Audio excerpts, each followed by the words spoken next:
नमस्कार साथियों, स्वागत है आप सभी का आपके अपने चैनल वेदांत लर्निंग पॉइंट पे। आज हम डीएलएड सेकेंड ईयर के संज्ञान अधिगम और बाल विकास पहले प्रश्न पत्र के लघु उत्तरीय प्रश्न करने वाले हैं, जो कि बहुत ही ज़्यादा इम्पोर्टेंट हैं। चुने हुए प्रश्न आज हम करेंगे और ये पेपर में आपके 100% आने की संभावना रहेगी। इससे पिछले वीडियोज़ में वस्तुनिष्ठ प्रश्न, रिक्त स्थान की पूर्ति, एक वाक्य में उत्तर दीजिए और अति लघु उत्तरीय प्रश्न करा चुकी हूँ। आज हम लघु उत्तरीय प्रश्न करेंगे। यदि चैनल पर नए हैं तो अच्छे अंक पाने के लिए चैनल को सब्सक्राइब जरूर कर लीजिएगा। आइए शुरू करते हैं। पहली इकाई है अधिगम की अवधारणा एवं प्रक्रिया। देखिए, नॉर्मली क्या होता है कि जो लघु उत्तरीय प्रश्न होते हैं वो 4 प्रश्न आपके आते हैं और 75 वर्ड्स में लिखा जाता है। 3 नंबर के ये होते हैं और 14 से 17 की जो संख्या होती है उसमें 4 प्रश्न आते हैं जो कि 120 शब्दों में लिखे जाते हैं। तो ज़रूरी नहीं है कि आप बहुत ही ज़्यादा मैटर लिखें। आप प्रश्न लिखें, थोड़ा सा मैटर लिखें, 2 या 3 हेडिंग डाल दें, उसके बारे में थोड़ा सा लिख दें, बस इतने में आपका काफ़ी रहेगा। बहुत ही ज़्यादा लिखेंगे तो पेपर आपका छूट जाएगा। तो आज हम ऐसे ही तैयारी करेंगे। पहला प्रश्न रहेगा, सीखने की प्रकृति एवं विशेषताएं लिखिए। मनोवैज्ञानिकों ने सीखना अथवा अधिगम के अर्थ एवं परिभाषाओं का अध्ययन एवं विश्लेषण करने के पश्चात इससे संबंधित कुछ तथ्यों को उद्घाटित किया, जिन्हें सीखने की प्रकृति एवं विशेषताएं कहा जाता है। तो सीखने की प्रकृति भी यही है और विशेषताएं भी यही रहेंगी। सीखना जन्मजात प्रकृति है। सीखना मनुष्य की जन्मजात प्रवृत्ति होती है। किसी में यह कम तो किसी में सामान्य और किसी में यह अधिक पाई जाती है।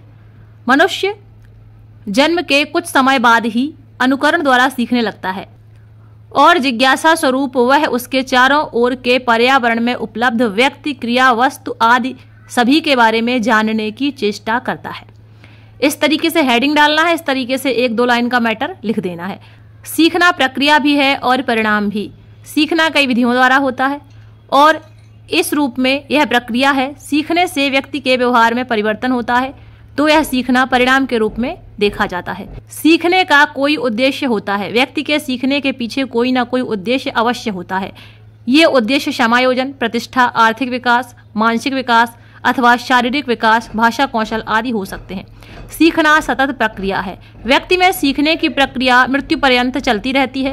प्रारंभ में माता पिता, संबंधी, पड़ोसी एवं मित्रों से सीखता है। बाद में विद्यालय, महाविद्यालय एवं समाज से अंतःक्रिया करते हुए सीखता है।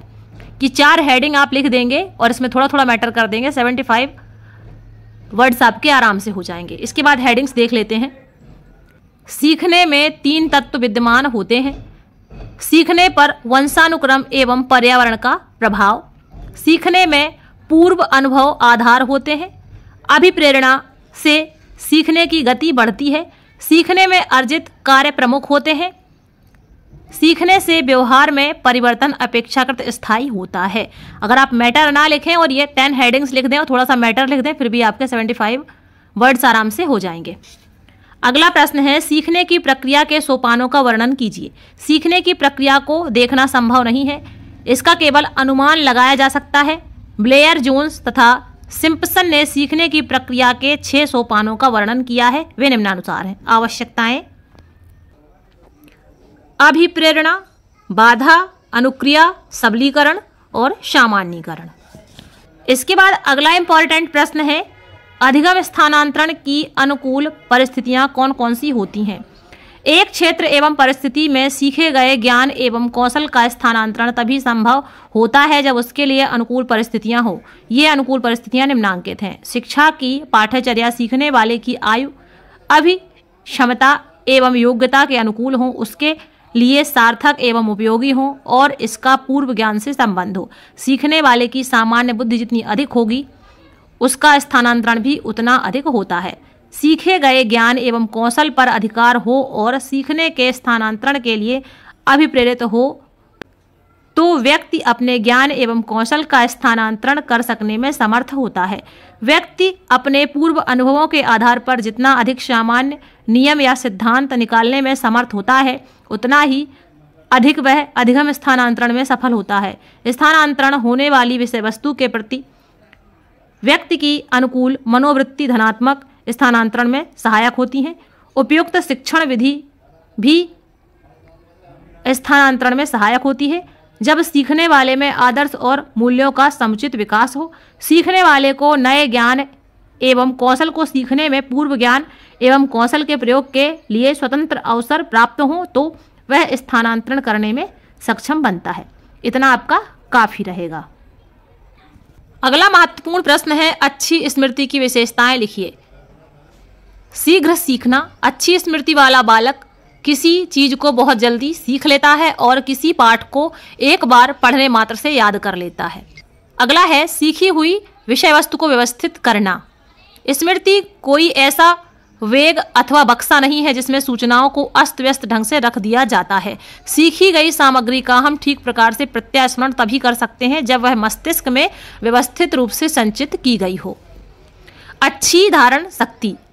अच्छी स्मृति वाले व्यक्ति की धारण शक्ति बहुत ही उत्तम होती है। वह चीजों को याद करता है, उसको बहुत अधिक समय तक अपनी स्मृति में संचित रखता है। शीघ्र प्रत्यास्मरण। अच्छी स्मृति में यह गुण भी होता है कि व्यक्ति सीखी गई बात का तुरंत प्रत्यास्मरण कर लेता है। अच्छी स्मृति वाला व्यक्ति धारण की गई विषय सामग्री को आवश्यकता पड़ने पर बिना किसी विलंब के तुरंत प्रस्तुत कर देता है। सही पहचान। अच्छी स्मृति वाला व्यक्ति पूर्व परिचित चीजों को तुरंत पहचान लेता है। अनावश्यक बातों की विस्मृति। अच्छी स्मृति वाला व्यक्ति केवल आवश्यक तथ्यों को ही स्मृति में धारण रखता है और अनावश्यक तथ्यों को भूल जाता है। इतना काफी रहेगा। देखिए, ये जो यहां से लेके यहां तक लिखा हुआ है, मान लीजिए ये आपके 120 शब्द हो जाएंगे। 2 या 3 हेडिंग आप डालेंगे, 3 हेडिंग में आपके 75 वर्ड्स पूरे हो जाएंगे। इस यूनिट का अंतिम प्रश्न ले लेते हैं। अधिगम का वातावरण किस प्रकार होना चाहिए? विद्यालय में प्रभावशाली शिक्षा के लिए विद्यालय का वातावरण अधिगम के अनुकूल होना आवश्यक है। समय व स्थान के अनुसार अधिगम व शिक्षण प्रक्रिया में परस्पर क्रिया की अनुमति होना आवश्यक है। उद्दीपित अधिगम वातावरण का सृजन एवं निर्माण प्रभावशाली कक्षा के संगठन के द्वारा, पारस्परिक क्रिया के द्वारा और पूरे विद्यालय के प्रदर्शन एवं खोजपूर्ण वातावरण के द्वारा प्राप्त किया जा सकता है। इतना ही आपका काफी है और कोशिश करिएगा कि कम से कम शब्द आप लिखें। जितने शब्दों में प्रश्न का उत्तर लिखना है उतने में ही लिखें, फालतू का ना लिखें, नहीं तो पीछे से पेपर अक्सर छूट जाता है, प्रश्न छूट जाते हैं। तो ऐसा बिल्कुल भी आप लोग ना करें, आवश्यकता अनुसार लिखना है बस। मिलते हैं अगले यूनिट में, यूनिट 2 रहेगा अगली बार। तब तक के लिए आप सभी का धन्यवाद। आप सभी का दिन शुभ हो।